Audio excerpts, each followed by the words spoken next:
الأمريكان الحليف الأول وربما الأخير لقطر بيقولوا عليها إيه؟ في تقرير هو طويل شوية تقريبا 7 دقايق أو 8 دقايق، لكن بجد 9 دقايق يستحق المتابعة.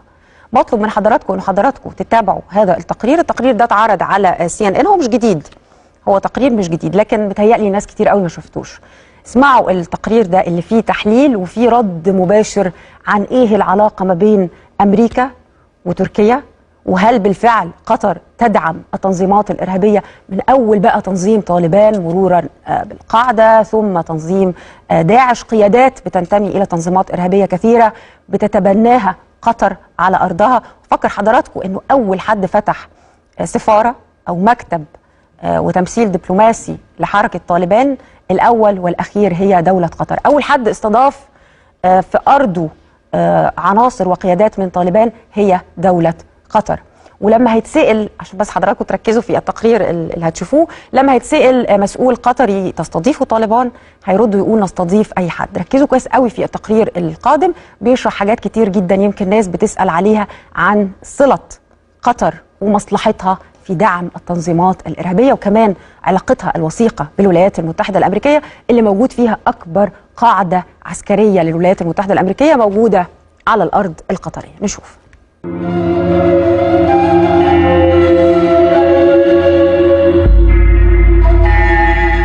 The richest country on earth, sitting on the third largest reserves of natural gas. There are only 250,000 citizens of Qatar, making it home to the world's largest concentration of millionaires. General Jim Jones is a former U.S. National Security Advisor. Qatar has emerged from, under the previous emir, from being a relatively obscure minor player to a position of preeminence. Martin Reardon opened the first FBI office in Doha. He says it isn't just corporate America benefiting from a relationship with Qatar. One of the largest air bases that the U.S. has outside the continent of the United States is here in Doha. It's huge. It's so huge, Defense Secretary Chuck Hagel signed a 10-year agreement to keep U.S. forces here. Thank you, guys. Thank you. Qatar also was a key part of the negotiations with the Taliban to free American POW Bo Bergdahl. And earlier this week, I was able to personally thank the Emir of Qatar for his leadership in helping us get it done. The 5 Taliban prisoners from Guantanamo Bay were welcomed in Doha with open arms. A local Qatari told me he has no problem with them.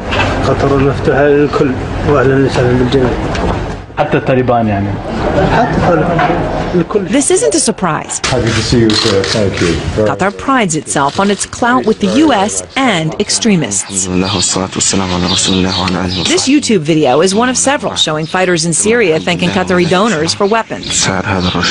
The Brothers of Madad al-Sham is the name of a fundraising campaign. It contributes to humanitarian relief in Syria.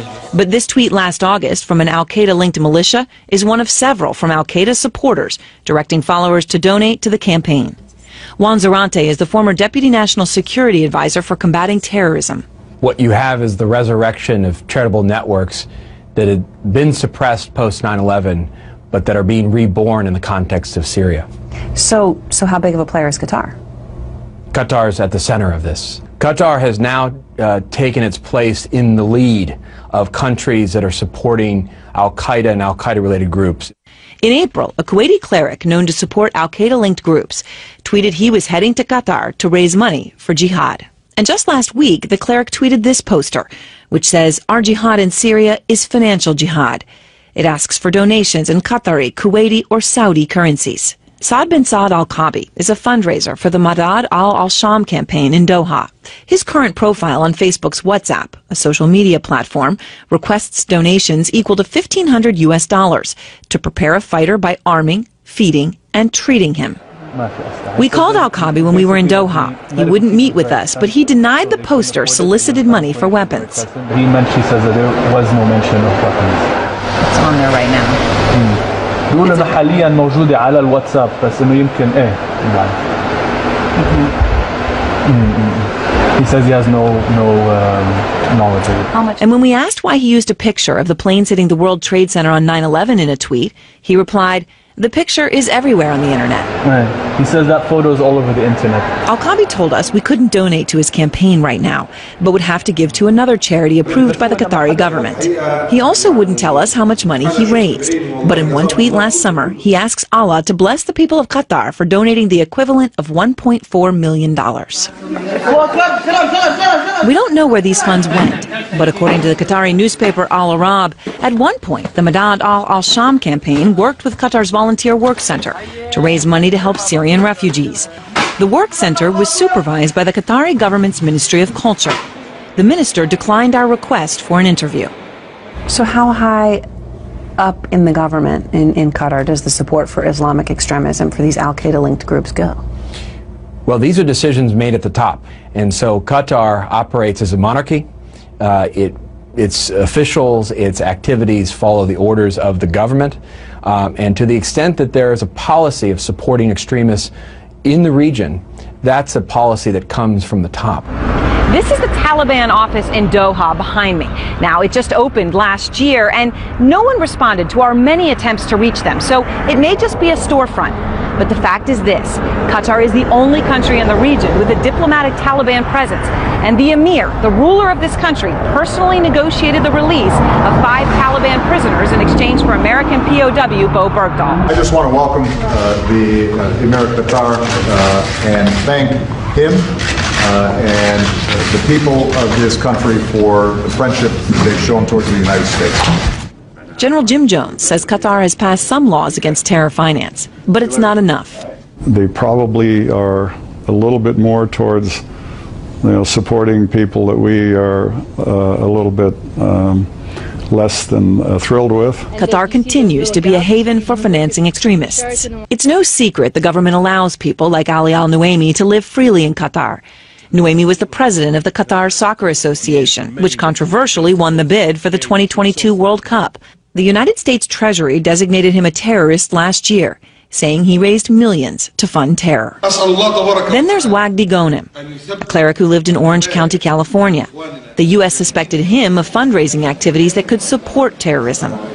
Ghonim agreed to leave the U.S. and now lives in Doha, where earlier this year he appeared in a YouTube video soliciting money for Syria with Saad bin Saad al-Kabi. Why does the United States have to accept Qatar providing harbor to people the United States says are terrorists? Because going beyond that, in a strategic sense, Qatar is a key ally of the United States. An ally, Martin Reardon, says the U.S. can't afford to lose. So that maxim that you keep your friends close but your enemies closer, it's very relevant to Qatar. But will the trade-offs cost America? There's no question that money going to al-Qaeda affiliates and groups hurts the United States. Money coming out of Qatar not only allows these groups to grow in strength on the battlefield in Syria, but allows them the possibility, the budget, to imagine plotting and to actually attack the United States and the West. It's well known in national security circles, but not by the American people. The fact is, when I ask, follow the money is the old adage. When I ask about terrorist financing, where's the money coming from that's funding these Sunni extremist terrorist organizations, Al-Qaeda? Every time it's the Gulf. Comes out of the Gulf, and the worst offender is Qatar. They give money indiscriminately, and I think it's a real problem. I just returned from the region. I was in UAE and also Saudi, visited with the Crown Prince.